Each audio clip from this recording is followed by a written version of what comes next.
Hello दोस्तों, your welcome on मैं science 96। देखिए, आज हम इस वीडियो के अंदर प्रश्नावली 4 जिसका नाम है द्विघात समीकरण, उन प्रश्नावली को पढ़ने वाले हैं। जो 4 प्रश्नावली है, 4 प्रश्नावली के अंदर जो एक्सरसाइज है 4.1 उसको आज हम इस वीडियो के अंदर कवर करेंगे। तो देखिए, सबसे पहले आपको द्विघात समीकरण के बारे में पता होना चाहिए कि द्विघात समीकरण किसे कहते हैं, और उसके बाद यहाँ पे कोई द्विघात समीकरण का जो प्रारूप होता है, व्यापक रूप होता है, मानक रूप होता है के बारे में आपको पता होना चाहिए कि इसका मानक रूप क्या होता है। तीनों नाम एक ही हैं, मानक रूप, व्यापक रूप और प्रारूप, तीनों एक ही नाम है, तीनों का मतलब एक ही है। तो आज हम इस वीडियो के अंदर द्विघात समीकरण के बारे में पढ़ेंगे कि द्विघात समीकरण किसे कहते हैं, और द्विघात समीकरण का जो प्रारूप होता है उसके बारे में पढ़ेंगे। इतना पढ़ने के बाद हमको एक्सरसाइज 4.1 पढ़नी है, ठीक है ना। तो चलिए वीडियो को स्टार्ट करते हैं। यदि कोई स्टूडेंट इस वीडियो को पहली बार देख रहा है, वे चैनल को सब्सक्राइब कर लेना, बेल आइकन का बटन प्रेस कर लेना, ताकि मेरी प्रत्येक वीडियो का नोटिफिकेशन आप सभी तक पहुंच जाए और आप समय समय पर पढ़ सकें, ठीक है ना। चलिए वीडियो को स्टार्ट करते हैं। तो देखिए, द्विघात समीकरण की परिभाषा आपके सामने है, यानी ऐसा समीकरण जिसमें चर की घात 2 हो उसे द्विघात समीकरण कहते हैं। अब यहाँ पर एक शब्द आ गया चर, तो ये 2 शब्द होते हैं, एक तो होता है चर और एक होता है अचर, ठीक है ना। जो अपन की गिनतियां होती हैं 1 2 3 डॉट डॉट अनंत तक, तो इन संख्याओं को हम अचर कहते हैं। संख्याओं को हम क्या कहते हैं? अचर। जो आपके x y z p q r, ठीक है, तो ये आपके चर कहलाते हैं। तो आपको समीकरण किसी एक चर के रूप में दिया जाएगा इस प्रश्नावली के अंदर, x के रूप में या y के रूप में, z के रूप में या p के रूप में या q के रूप में या r के रूप में, ठीक है ना। तो उस चर की घात देखनी है हमको, घात 2 होनी चाहिए, तो उसे ही हम द्विघात समीकरण कहेंगे। जैसे में देखिए, यहाँ पर मैंने एक समीकरण लिख दिया है x² बराबर 0। क्या लिख दिया है? x² बराबर 0। तो ये आपका एक द्विघात समीकरण है, ठीक है ना। द्विघात समीकरण में एक भी पद हो सकता है, 2 भी पद हो सकते हैं और 3 भी पद हो सकते हैं। एक दूसरा समीकरण लिख रहा हूं मैं यहाँ पर, x² प्लस 2x बराबर 0। तो देखिए, इस समीकरण में 2 पद हैं। कितने पद हैं? 2 पद हैं। यहाँ पर चर x की घात कितनी है? 2 है, इसलिए हम इसको द्विघात समीकरण कहेंगे। और तीसरा एग्जाम्पल देखिए, हम इस प्रकार से लिख देते हैं 2x² प्लस 3x प्लस 5 बराबर 0। तो देखिए, इस समीकरण में कितने पद है भैया? 3 पद हैं। तो 1 2 3, तो 3 पद हैं। और यहाँ पर चर की घात देखनी है, चर की घात कितनी है? 2 है, इसलिए हम इसको द्विघात समीकरण कहेंगे। तो देखिए, जो द्विघात समीकरण होता है उसके अंदर एक भी पद हो सकता है, 2 भी पद हो सकते हैं, 3 भी पद हो सकते हैं, 3 से ज्यादा पद नहीं हो सकते, ठीक है ना, द्विघात समीकरण में। वैसे ठीक है ना। अब देखिए, आपको समझ में आ गया होगा कि द्विघात समीकरण किसे कहते हैं। अब हमें द्विघात समीकरण का मानक रूप, प्रारूप, व्यापक रूप, जो तीनों शब्द एक ही हैं, इनके बारे में चर्चा करेंगे। फटाफट स्क्रीनशॉट ले लीजिए, द्विघात समीकरण की परिभाषा लिख लीजिए।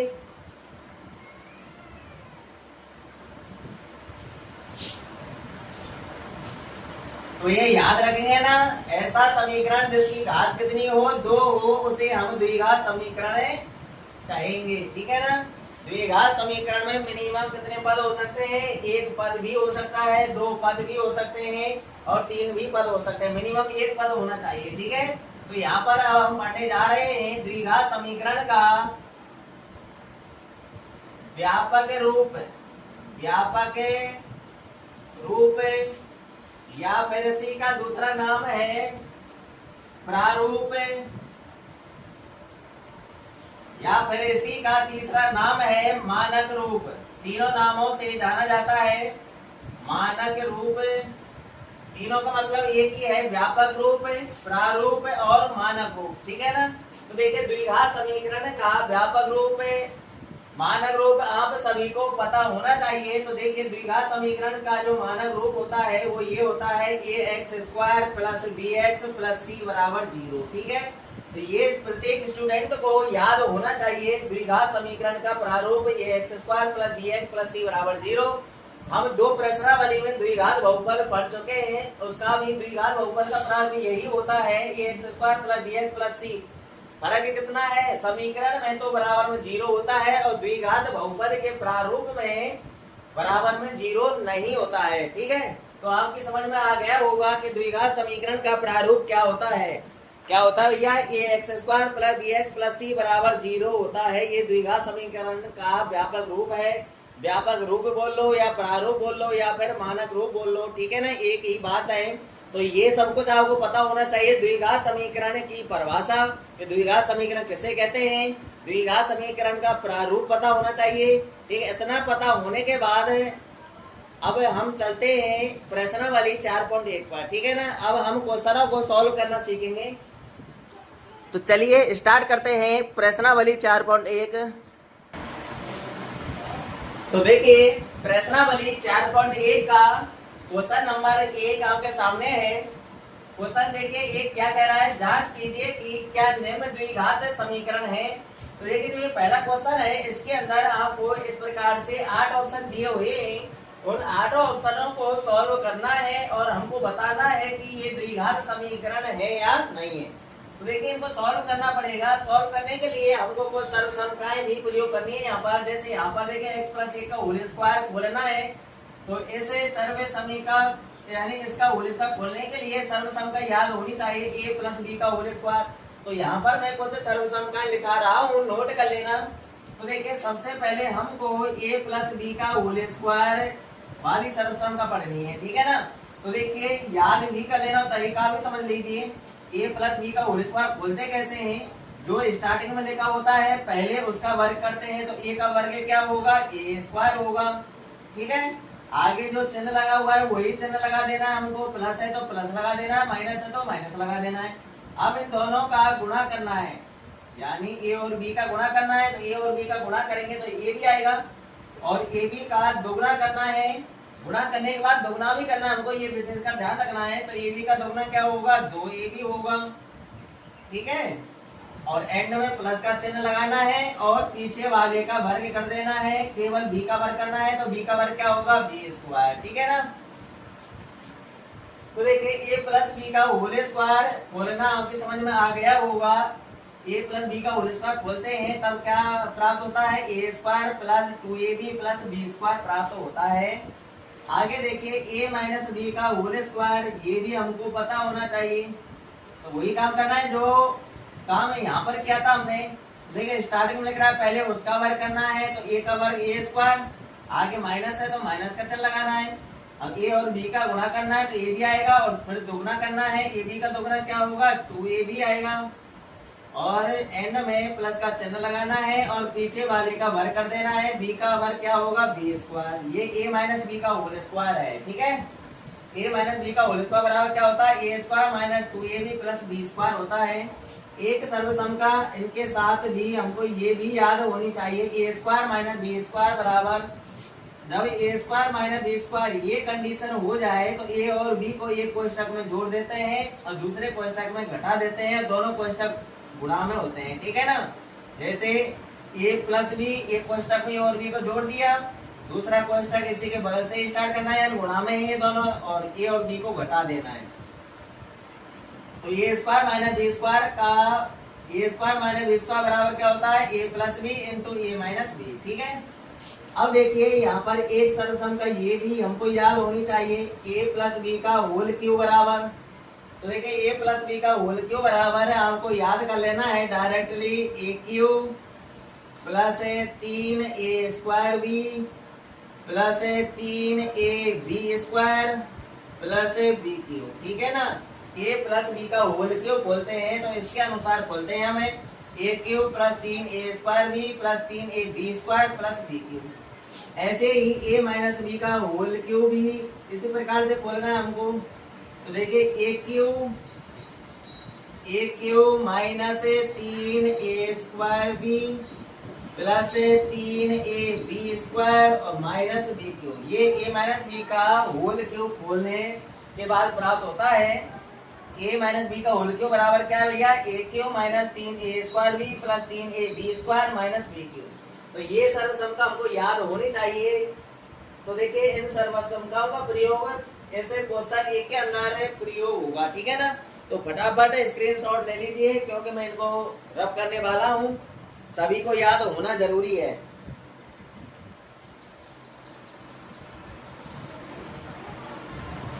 तो स्क्रीनशॉट ले लिया होगा सभी ने। अब देखिए हमको स्टार्ट करना है सॉल्व करना। हमको बताना है कि ये द्विघात समीकरण है या नहीं है। इनको सॉल्व करना है और सॉल्व करने के बाद एंड में हमको देखना है कि समीकरण की घात 2 प्राप्त होनी चाहिए। अगर घात 2 प्राप्त होती है तो उसे हम द्विघात समीकरण कहेंगे कि द्विघात समीकरण प्राप्त होगा, अन्यथा नहीं होगा, ठीक है ना। तो देखिए इसका होल स्क्वायर खोलना है। हल देखिए,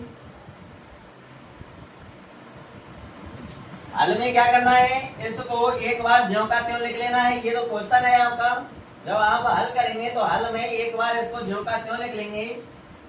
इस प्रकार से लिख लेंगे, अतः x प्लस a का होल स्क्वायर बराबर 2 इंटू एक्स माइनस 3, ज्यों का त्यों लिखना है, ठीक है, लिख लिया। अब इसका होल स्क्वायर खोलना है। देखिए जो स्टार्टिंग में है पहले उसका स्क्वायर करेंगे तो x का स्क्वायर क्या होगा भैया, x स्क्वायर होगा। आगे प्लस का चिन्ह है तो प्लस का चिन्ह लगा देंगे। खोलने का तरीका बता रहा हूँ, ठीक है ना। अब देखिए प्लस चिन्ह लगा लिया। अब x का और 1 का गुणा करना है, x का और 1 का गुणा करना है तो x ही आएगा, और x का दुगुना क्या आएगा भैया, 2x आएगा। आगे प्लस का चिन्ह लगाना है और पीछे वाले का वर्ग कर देना है। 1 का वर्ग क्या होगा, 1 होगा।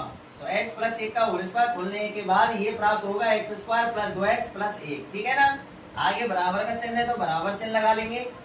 अब एक कोष्टक में x माइनस 3 लिखा हुआ है और कोष्टक के बाहर 2 लिखा हुआ है, तो 2 का गुणा है कोष्टक वाली संख्याओं से करना है, ठीक है ना। 2 है तो दोनों से ही करना है। 2 का गुणा हम x से करेंगे तो 2x आएगा, और 2 का गुणा माइनस 3 से करेंगे तो माइनस का 2 3 अच्छा आएगा, ठीक है ना। इसके बाद पता है आपको क्या करना है, इन सब को इधर लेके आना है। बराबर में 0 ही रहना चाहिए बस, ठीक है ना। एक पक्षांतरण कर देना है हमको। चलिए पक्षांतर कर देते हैं। इधर वाला हमारा ज्यों का त्यों रहेगा, x square plus 2x plus 1। इन दोनों को इधर लेके आएंगे तो इनके चिन्ह बदल जाएंगे। 2x प्लस का है, इधर आके माइनस का होगा तो हम लिख देंगे माइनस का 2x। 6 माइनस का है, इधर आएगा तो प्लस का होगा तो हम लिख देंगे प्लस का 6, ठीक है ना। चिन्ह बदल के लिख दिए दोनों। बराबर में क्या बचेगा भैया, 0 बचेगा। आगे कैलकुलेशन कीजिए। देखिए 2x तो है प्लस का और 2x है माइनस का, तो ये तो दोनों कट ही जाएंगे। जो बचा है उनको लिख लीजिए। देखिए एक्स स्क्वायर बचा है और 1 और 6 बचे हुए हैं, तो 1 और 6 संख्या है, इनको जोड़ लेते हैं। दोनों प्लस की हैं, जुड़ जाएंगी तो प्लस का चिन्ह ही लगाना पड़ेगा। तो दोनों प्लस की हैं, 1 और 6 जोड़ेंगे 7 आएगा और बराबर में 0। तो देखिए जब हमने इसको सॉल्व किया तो हमको क्या प्राप्त हुआ भैया, लास्ट में एक्स स्क्वायर प्लस 7 प्राप्त हुआ। पद चाहे कितने भी हो, 1 हो 2 हो 3 हो, ठीक है ना। हमको घात देखनी है। यहाँ पर चर x है तो इस चर x की घात देखनी है। घात कितनी है, 2 है। जब घात 2 होती है तो उसी को ही तो हम द्विघात समीकरण कहते हैं। तो ये आपका एक द्विघात समीकरण है, तो हमको नीचे लिख देना है, अतः यह एक द्विघात समीकरण है। क्या है भैया, द्विघात समीकरण है। द्विघात समीकरण है, ठीक है ना। बस इतना ही काम करना है। अगर यहाँ पर घात 2 प्राप्त नहीं होती, 3 हो जाती तो हम लिख देते क्या था, यह एक द्विघात समीकरण नहीं है। अगर 2 घात नहीं होती, केवल x ही x होता, x से घात 1 होती, तब भी हमको यही लिखना कि ये एक द्विघात समीकरण नहीं है, ठीक है ना। आगे समझ में। तो घात 2 होने पर ही हमको ये लिखना है कि द्विघात समीकरण है, अन्यथा नहीं लिखना है, ठीक है ना। अगर घात 1 होती है तो उसे हम रैखिक समीकरण कहते हैं। वैसे आपको जानकारी के लिए बता देता हूँ। अगर घात 3 होती है तो उसे हम त्रिघात समीकरण कहेंगे। अगर घात 4 है तो उसे हम 4 घात समीकरण कहेंगे, ठीक है ना। ऐसे ही आप अंदाज लगा सकते हैं। क्वेश्चन नंबर 1 का पहला पॉइंट क्लियर हो चुका है, फटाफट स्क्रीनशॉट ले लीजिए। सेकंड पॉइंट अपन सॉल्व करने जा रहे हैं।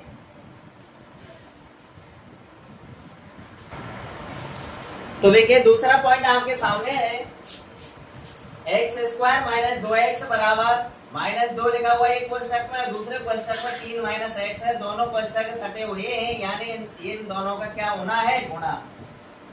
तो चलिए इसका हल करते हैं। हल में क्या करना है भैया, सबसे पहले इसको ज्यों का त्यों लिख लेना है। तो हम लिख लेते हैं, अतः एक्स स्क्वायर माइनस 2x बराबर एक कोष्ठक -2, दूसरे कोष्ठक में 3 माइनस एक्स। इधर वाले की कैलकुलेशन तो होनी नहीं है, क्योंकि ये एक्स स्क्वायर माइनस 2x है, जो का त्यों ही चलेगा। इधर की कैलकुलेशन होनी है क्या, -2 का गुणा अंदर वाली संख्याओं से करना है, बस। ठीक है ना, इतनी ही कैलकुलेशन करनी है। तो देखिए एक्स स्क्वायर माइनस 2x आपका जो का त्यों बराबर से लगा लेंगे, -2 का गुणा 3 से करना है। ये तो है माइनस का और ये 3 है प्लस का। तो माइनस वाली संख्या गुणा प्लस वाली संख्या से करते हैं तो संख्या हमारी माइनस की आती है, इसलिए हम माइनस से लगा लेंगे। 2 का गुणा 3 से करेंगे तो 2 3 6 आएगा। आगे देखिए -2 का गुणा माइनस एक्स से करना है, तो माइनस गुणा माइनस करने पर तो प्लस आता है, तो इसलिए प्लस का चिन्ह लगा लेंगे। और 2 का गुणा एक्स से कर लेंगे तो 2x आएगा। गुणा हो गया। अब इसके बाद क्या करना भैया, इन दोनों को इधर से उठा के इधर लेके आना है, यानी पक्षांतरण करना है। तो चलिए पक्षांतर कर देते हैं। इधर वाला हमारा झोंका त्यों रहेगा, तो एक्स स्क्वायर माइनस 2x। अब देखिए इनको हम इधर लेकर के आ रहे हैं, तो इनका चिन्ह बदलेगा। 6 माइनस का है तो इधर आके किसका हो जाएगा भैया, प्लस का हो जाएगा। तो लिख दिया प्लस का 6। ये 2x इधर प्लस का है, इधर आके माइनस का होगा, तो हम लिख लेंगे माइनस का 2x। ठीक है ना, बराबर हम क्या बचेगा, 0। अब आगे कैलकुलेशन कीजिए, तो स्क्वायर वाला एक ही पद है और कहीं थोड़ी है स्क्वायर, नहीं तो एक्स स्क्वायर है तो एक्स स्क्वायर ही लिखेंगे। अब देखिए एक्स वाले दो जगह नजर आ रही है, तो ये रहा माइनस का 2x और एक ये रहा माइनस का 2x। तो माइनस माइनस के दोनों जुड़ेंगे पर रहेंगे तो माइनस के ही। तो माइनस के 2x और माइनस के 2x कितने हो गए भैया, जोड़ दो। 2x और 2x कितने हो गए, 4x हो गए माइनस के, तो माइनस का 4x लिख लिया। आगे संख्या केवल एक ही है, प्लस का 6, तो प्लस का 6 लिख लेंगे और बराबर में 0। बस एक कैलकुलेशन हो चुकी है। यहाँ पर चर की घात देखिए कितनी है, 2 है। चर की घात 2 है तो ये एक द्विघात समीकरण है। ठीक है, तो नीचे हमको लिख देना है, अतः यह एक द्विघात समीकरण है। ठीक है ना, बस इतना ही काम करना है और इसकी कैलकुलेशन कंप्लीट होती है। फटाफट स्क्रीनशॉट ले लीजिए और हम नेक्स्ट क्वेश्चन की तरफ बढ़ते हैं। तीसरा क्वेश्चन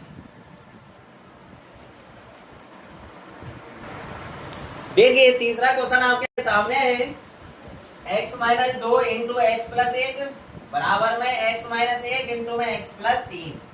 करना क्या है भैया, गुणा ही करना है। तो देखिए इधर वाली संख्या गुणा करना है और इधर वाली संख्या गुणा करना है। चलिए हल करते हैं।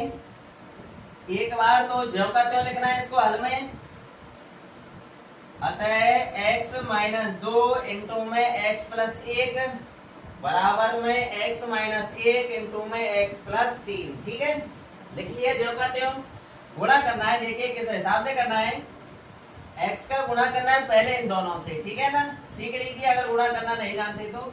x का गुणा करना है पहले इन दोनों से, उसके बाद -2 का गुणा करना है इन दोनों से, तब जा करके गुणा कंप्लीट होगा।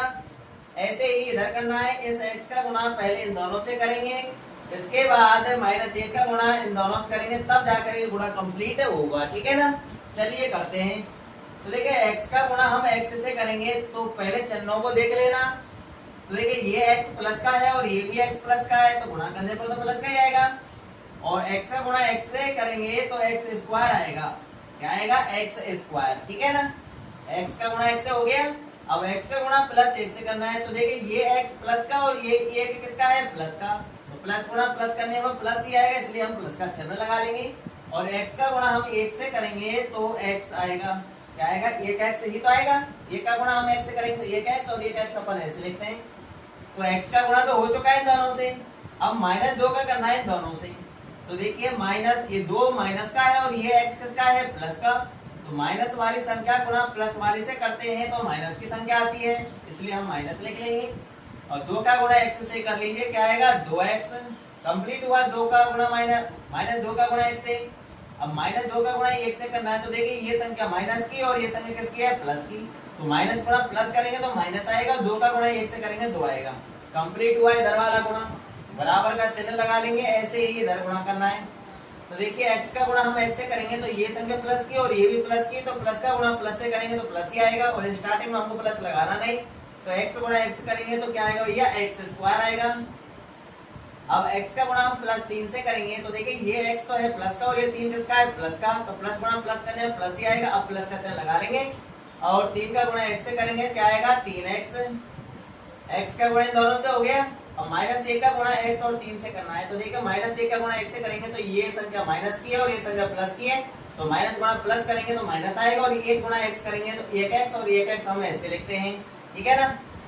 आगे देखिए -1 का गुणा +3 से करेंगे, ये संख्या माइनस की, ये संख्या प्लस की, तो माइनस गुणा प्लस करने में क्या आएगा माइनस, और 1 गुणा 3 करेंगे 3 का 3 आएगा, ठीक है ना। आगे इसकी कैलकुलेशन कीजिए, पहले इनकी कैलकुलेशन कर लो। देखिए x वाले पर 2 जगह नजर आ रहे हैं, इधर भी और इधर भी। इनकी कैलकुलेशन कर लीजिए। तो देखिए ये x² हमारा झोंका त्यों, ये x प्लस का है और ये 2x माइनस के हैं, प्लस माइनस के घटेंगे, माइनस के ज्यादा है, माइनस के बचेंगे। 2x में से 1x घटा देंगे तो 1x बचेगा, और 1x हमको ऐसे लिखना है। आगे संख्या अकेली -2 है तो -2 लिख लेंगे, बराबर का चिन्ह लिख लेंगे। इधर देखिए x² वाले को हम झोंका त्यों लिख लेंगे। इधर देखिए 3x प्लस के हैं और ये 1x है माइनस का, ये भी प्लस माइनस के हैं, घटेंगे, प्लस के ज्यादा है इधर तो प्लस के बचेंगे। 3x में से 1x घटाएंगे तो 2x बचेगा, और संख्या हमारी माइनस की 3 जो का त्यों, ठीक है ना। अब इसके बाद क्या करना है, सॉल्व तो कर लिया। इधर वालों को सबको इधर लेके आना है, पक्षांतरण कर देना है, बराबर में हमको केवल 0 ही लिखनी है, ठीक है ना। सबको लेके आते हैं इधर, तो इधर वाले हमारे जो का त्यों। तो देखिए ये x² माइनस का x -2 जो का त्यों लिख लिया। इधर वाली संख्या को इधर लेके आ रहे हैं, तो इधर वाली संख्याओं को चिन्ह बदलने हैं। ये x² प्लस का है तो इधर आके माइनस का होगा, तो -x² लिखेंगे। ये 2x इधर प्लस का है, इधर आएगा माइनस का, तो इसको हम माइनस का 2x लिखेंगे। ये 3 माइनस का है, इधर आएगा प्लस का, तो इसको हम प्लस का 3 लिखेंगे, और बराबर लगा के 0 लिख देंगे। सब इधर आ गए, बचेगा क्या बराबर में 0, ठीक है ना। आगे देखिए कैलकुलेशन करते हैं, ये x² और ये x² 2 जगह नजर आ रहे हैं, इनकी कैलकुलेशन करते हैं। तो ये x² प्लस का है और ये x² माइनस का है, तो कट जाएंगे, दोनों सेम है। ये माइनस, ये प्लस का 1x² है और ये माइनस का 1x² है, इसलिए दोनों कट गए, ठीक है ना। आगे देखिए ये x है माइनस का और ये 2x है माइनस के, तो माइनस माइनस के जुड़ेंगे, तो माइनस का 1x ये रहा, माइनस के 2x ये रहे, कितने x हो गए, माइनस के 3x हो गए। और संख्या देखिए ये माइनस का 2 है और ये प्लस का 3 है, माइनस प्लस के घटेंगे, प्लस के ज्यादा है, प्लस के बचेंगे, 3 में से 2 घटेंगे, 1 बचेगा और बराबर में 0। बस कैलकुलेशन हो गई। चर की घात देखिए कितनी है भैया, चर x है तो x की घात कोई नजर ही नहीं आ रही है। चर की जब नजर घात नहीं आती है तो उसकी घात 1 मानी जाती है, तो ये घात 1 है। ये जब घात 1 होती है तो उसे हम रैखिक समीकरण कहते हैं। तो ये हमारा रैखिक समीकरण नहीं है, वो रैखिक समीकरण है, ये द्विघात समीकरण नहीं है, ठीक है ना। हमसे केवल क्वेश्चन क्या सवाल कर रहा था कि ये द्विघात समीकरण है या नहीं है, तो उसी भाषा में हमको जवाब देना है। तो हमको लिखना है कि अतः यह एक द्विघात समीकरण नहीं है, ठीक है ना। अतः यह एक द्विघात समीकरण नहीं है, ठीक है। बस कंप्लीट, ये क्वेश्चन आपका कंप्लीट है। तो इसके अंदर आपके 8 ऑप्शन हैं। तो आज के लिए इतना ही काफी है। आगे आप आगे के जो पॉइंट हैं 5 पॉइंट और हैं, आप चाहें तो स्वयं यानी सेल्फ स्टडी कर सकते हैं, स्वयं कर लेना, नहीं तो हम नेक्स्ट वीडियो कंप्लीट करेंगे क्योंकि घर में ज्यादा है, ठीक है ना। तो मिलते हैं नेक्स्ट वीडियो में, जब तक के लिए ऑल द बेस्ट। अगर वीडियो अच्छी लगी हो तो भैया लाइक व शेयर कर देना। यदि किसी स्टूडेंट ने अभी तक चैनल को सब्सक्राइब नहीं किया है तो भैया सब्सक्राइब कर लेना और बेल आइकन का बटन प्रेस कर लेना, ताकि मेरी प्रत्येक वीडियो आपके पास समय समय पर पहुंच जाए और आप भली भांति तरीके से पढ़ सकें। ठीक है ना। All the best.